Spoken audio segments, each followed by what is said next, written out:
এখানে প্রশান্ত মনে খেলা করে উঁচু উঁচু গাছ, সবুজ পাতার পরে যখন নেমেছে এসে দুপুরের সূর্যের আঁচ। দর্শক, আজকে ঠিক এমনই একটি জায়গায় আমি গিয়েছিলাম, যেখানে প্রকৃতি এবং জীবন খুবই কাছাকাছি অবস্থানে থাকে।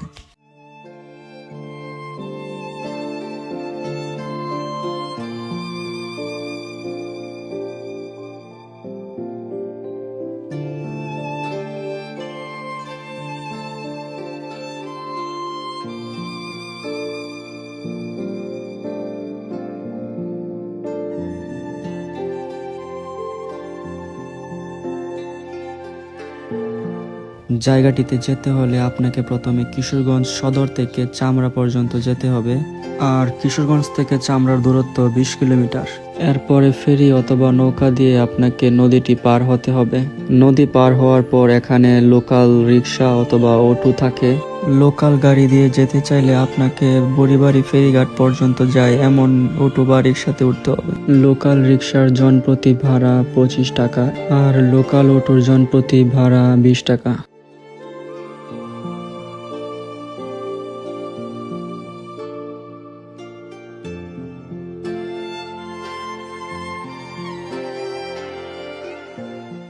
চামড়া ফেরিঘাট থেকে 1 থেকে 1.5 কিলোর মধ্যে আমাদের গন্তব্য। যাওয়ার পথে দেখবেন যে রাস্তার দুপাশে বিভিন্ন ধরনের শস্য ক্ষেত, বিশেষ করে সরিষা ক্ষেতগুলো খুবই সুন্দর লাগে।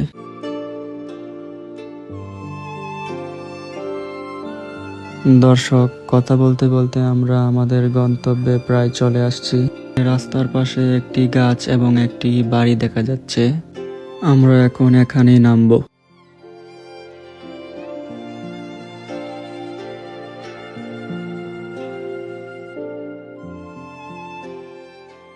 গাড়ি থেকে নামতেই দেখি কি সুন্দর একটি গাছ একা একা দাঁড়িয়ে আছে। ঠিক তখনই মনে পড়ে যায় জীবনানন্দ দাশের অবশেষে কবিতার 2টি লাইন। এখানে প্রশান্ত মনে খেলা করে উঁচু উঁচু গাছ, সবুজ পাতার পরে যখন নেমেছে এসে দুপুরের সূর্যের আঁচ।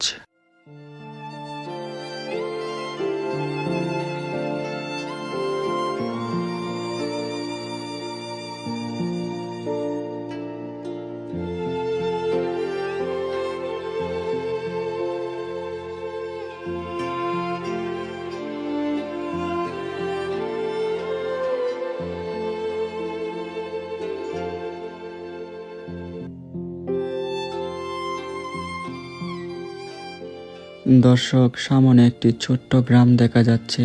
চলেন আমরা সামনে গিয়ে এই গ্রামটা খুব কাছ থেকে দেখি। এই ঘরগুলো মূলত জিরাতি ঘর নামে পরিচিত। সাধারণত উজান এলাকার মানুষ হাওরে এসে এমন অস্থায়ী ঘর তৈরি করে। এই ঘরগুলোর স্থায়িত্বকাল 6 মাস। এই 6 মাস তারা এরকম ঘরে থেকে তাদের শস্য উৎপাদন করে এবং বর্ষার পূর্বে এই অস্থায়ী ঘরগুলো তারা খুলে নিয়ে যায়। এখন চলেন এই জিরাতি গ্রামটি আমরা খুব কাছ থেকে ঘুরে দেখে আসি।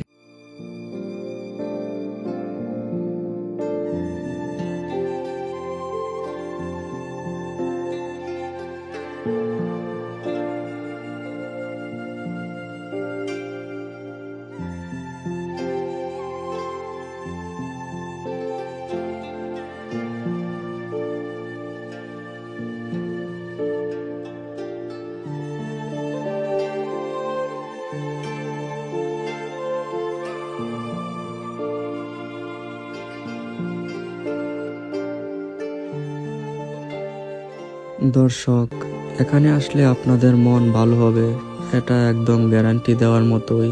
দুপুরের মৃদু রোদ এবং শীতের ঠান্ডা হাওয়া, এর সাথে সরিষা ফুলের ঘ্রাণ আপনার মনে প্রশান্তি এনে দিতে বাধ্য করবে।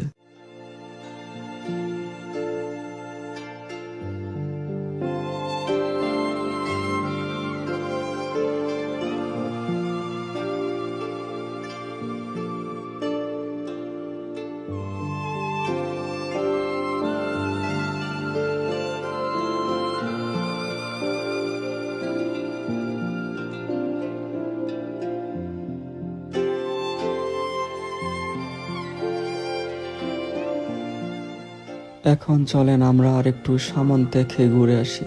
দর্শক, আমরা আমাদের বাম পাশে একটি ছোট পুকুর দেখতে পাচ্ছি।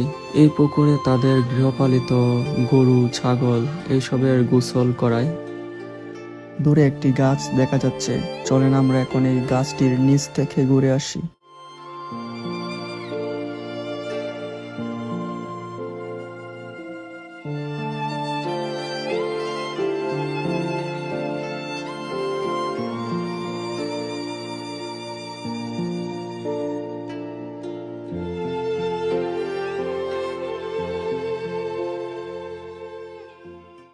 আজকের ব্লগটি এই পর্যন্তই।